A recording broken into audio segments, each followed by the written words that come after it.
Chapter 13. There could hardly be a happier creature in the world than Mrs. John Knightley in this short visit to Hartfield, going about every morning among her old acquaintance with her 5 children, and talking over what she had done every evening with her father and sister. She had nothing to wish otherwise, but that the days did not pass so swiftly. It was a delightful visit, perfect in being much too short. In general, their evenings were less engaged with friends than their mornings, but one complete dinner engagement, and went out of the house too. There was no avoiding, though at Christmas Mr. Weston would take no denial. They must all dine at Randalls one day. Even Mr. Woodhouse was persuaded to think it a possible thing in preference to a division of the party. How they were all to be conveyed he would have to have a difficulty if he could. But as his son and daughter's carriage and horses were actually at Hartfield, he was not able to make more than a simple question on that head. It hardly amounted to a doubt, nor did it occupy Emma long to convince him that they might in one of those carriages find room for Harriet also.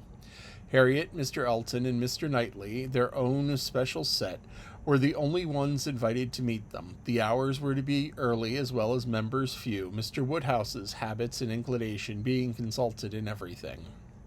The evening before this great event, for it was a very great event that Mr. Woodhouse should dine out on the 24th of December, had been spent by Harriet at Hartfield, and she had gone home so much indisposed with a cold that, but for her own earnest wishing of being nursed by Mrs. Goddard, Emma could not have allowed her to leave the house.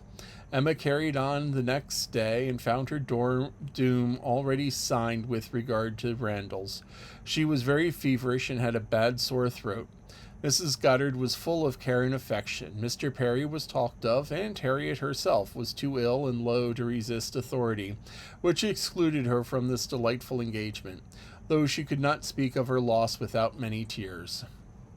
Emma sat with her as long as she could to attend her in Miss Goddard's unavoidable absences, and raise her spirits by representing how much Mr. Elton would be depressed when he knew her state, and left her at least tolerably comfortable, in sweet dependence of his having a most comfortless visit, and of all their missing her very much.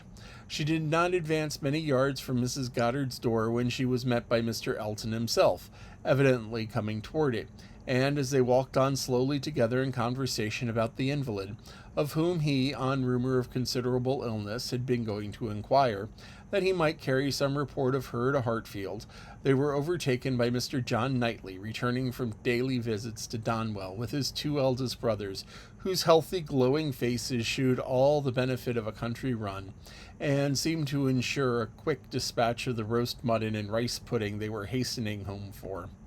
They joined company and proceeded together. Emma was just describing the nature of her friend's complaint. A throat very much inflamed with a great deal of heat about her, a quick low pulse, and such. And she was sorry to find Mrs. Goddard that Harriet was liable to be very likely liable to very bad sore throats, and had often alarmed her with them. Mr. Elton looked all alarm on the occasion as he exclaimed, "A sore throat, I hope not infectious. I hope not of the putrid infectious sort. Has Perry seen her? Indeed, you should take care of yourself as well as your friend. Let me entreat you to run no risks." "Why does Perry not see her?" Emma, who was not really at all frightened herself, tranquilized this excessive apprehension by assurances of Mrs. Goddard's experience and care. But as there must still remain a degree of uneasiness which she could not wish to reason away, which she would rather feed and assist than not, and she soon afterwards, as if quite another subject, "It is so cold, so very cold, and looks and feels so very much like snow, that if it were to any other place or any other party, I should really try not to go out today, and dissuade my father from venturing. But as he has made up his mind and does not seem to feel the cold himself, I do not like to interfere, as I know it would be so great a disappointment to Mr. and Mrs. Weston. But upon my word, Mr. Elton, in your case I should certainly excuse you myself. You appear to me a little hoarse already, and when you consider what demand of your voice and what fatigues tomorrow will bring, I think it will be no more than common prudence to stay at home and take care of yourself tonight." Mr. Elton looked as if he did not very well know what answer to make, which was exactly the case. For, though very much gratified by the kind care of such a fair lady, and not liking to resist any advice of hers, he had not really the least inclination to give up the visit. But Emma, too eager and busy in her own previous conceptions and views to hear the impartiality or see him with clear vision, was very well satisfied with his muttering acknowledgment of its being very cold, certainly very cold, and walked on, rejoicing in having extricated him from Randalls, and secured him the power of sending to inquire after Harriet every hour of the evening. "You do quite right," said she. "We will make your apologies to Mr. and Mrs. Weston."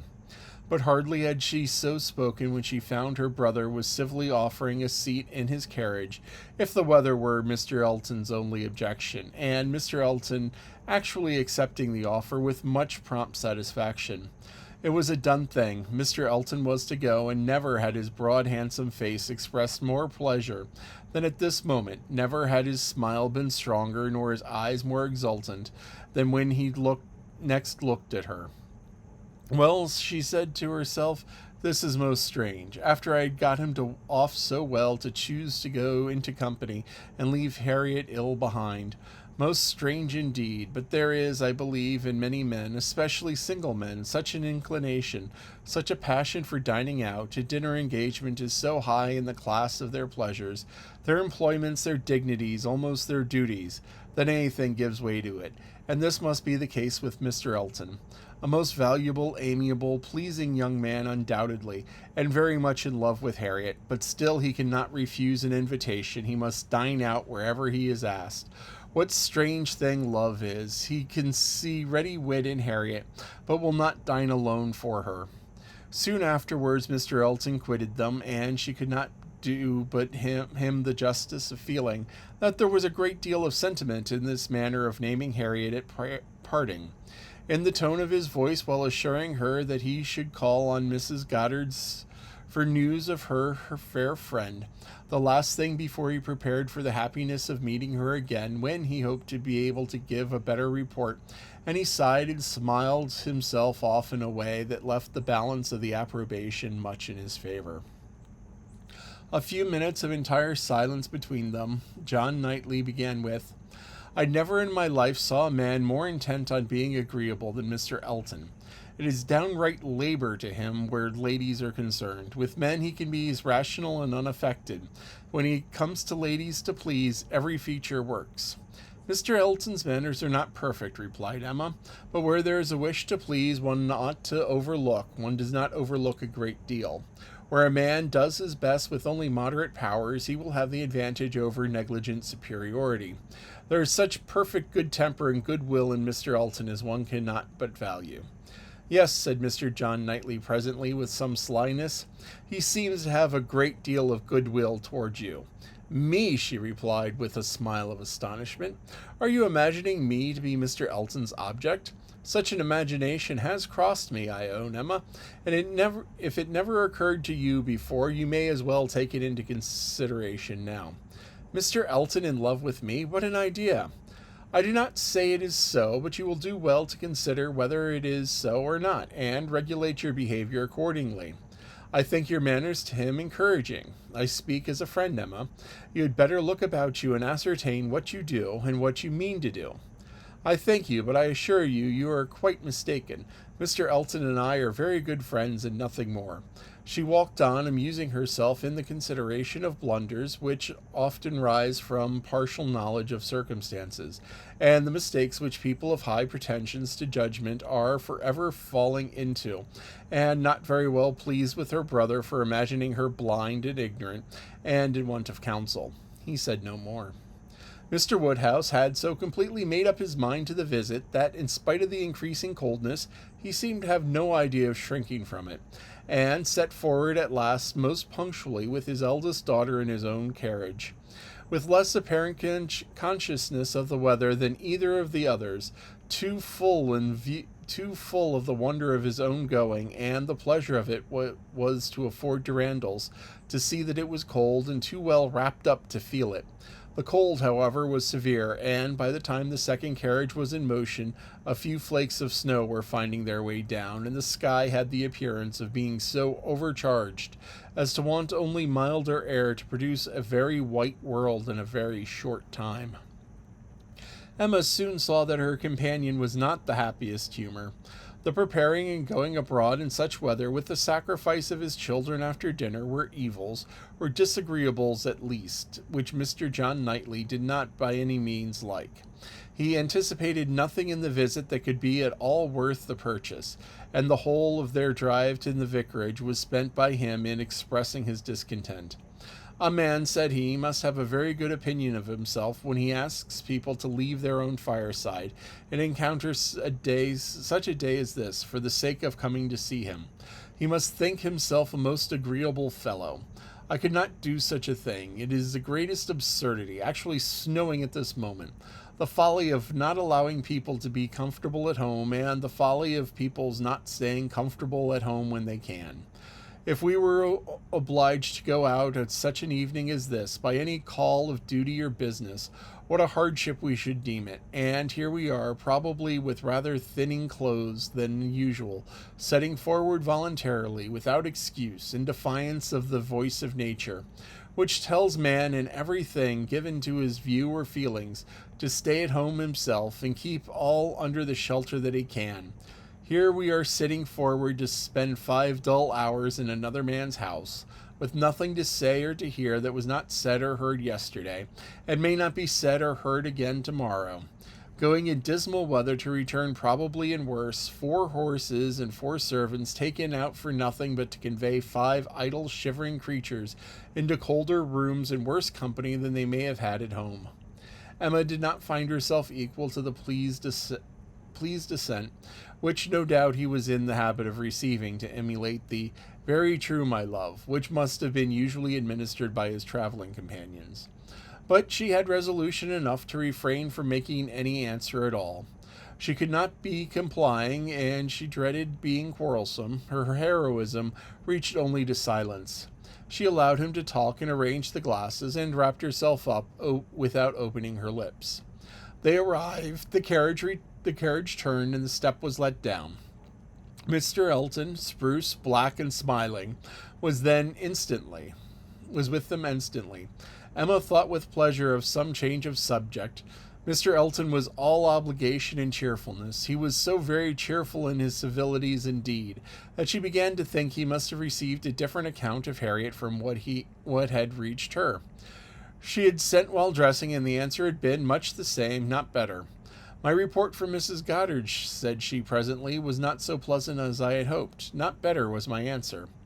His face lengthened immediately, and his voice was a voice of sentiment as he answered, "Oh, no, I'm grieved to find.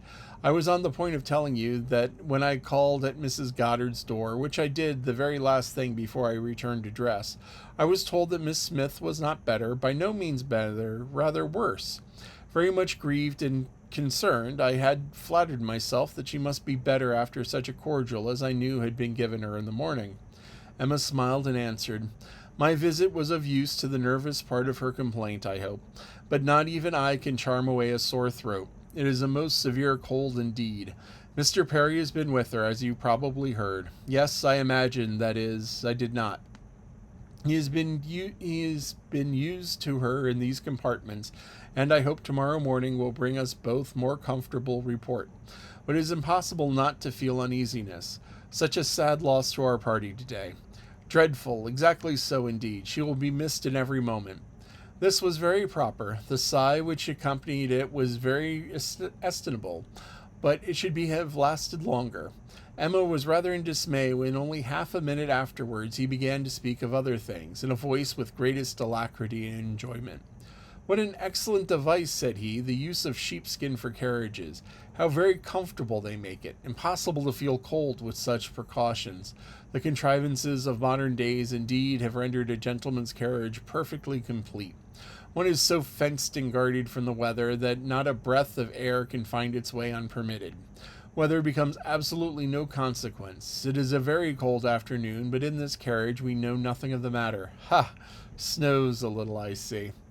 Yes, said John Knightley, and I think we shall have a good deal of it. Christmas weather, observed Mr. Elton, quite seasonable and extremely fortunate that we may think ourselves that it did not begin yesterday and prevent this day's party, which it very possibly have done, for Mr. Woodhouse would hardly have ventured out had there been much snow on the ground. But now it is of no consequence. This is quite the season indeed for friendly meetings. At Christmas everybody invites their friends about them, and people think little of the worst weather. I was snowed up at a friend's house once for a week. Nothing could have been pleasanter. I only went for one night and could not get away till the very day se'nnight. Mr. John Knightley looked as if he did not comprehend the pleasure, but said only coolly, I cannot wish to be snowed up for a week at Randalls. At another time Emma might have been amused, but she was so much astonished now at Mr. Elton's spirits for other feelings. Harriet seemed quite forgotten in the expectation of a pleasant party. We are sure of excellent fires, continued he, and everything in the greatest comfort. Charming people, Mr. and Mrs. Weston. Mrs. Weston, indeed, is much beyond praise, and he is exactly what one values, so hospitable, so fond of society. It will be a small party where small parties are select. They are perhaps the most agreeable of any of Mr. Weston's dining room, does not accommodate more than 10 comfortably. And for my part, I would rather, under such circumstances, fall short by 2 than exceed by 2. I think you will agree with me, turning with a softer to Emma. I think certainly shall the approbation, though Mr. Knightley, perhaps, from being used to the large parties of London, may not quite enter into our feelings. I know nothing of the large parties of London, sir. I never dine with anybody. Indeed, in a tone of wonder and pity, I had no idea that the law had been so great as slavery. Well, sir, the time must come when you will not be you will be paid for all of this, when you will have a little labor and great enjoyment. My first enjoyment, replied John Knightley, as they passed through the sweep gate, will be to find myself safe at Hartfield again.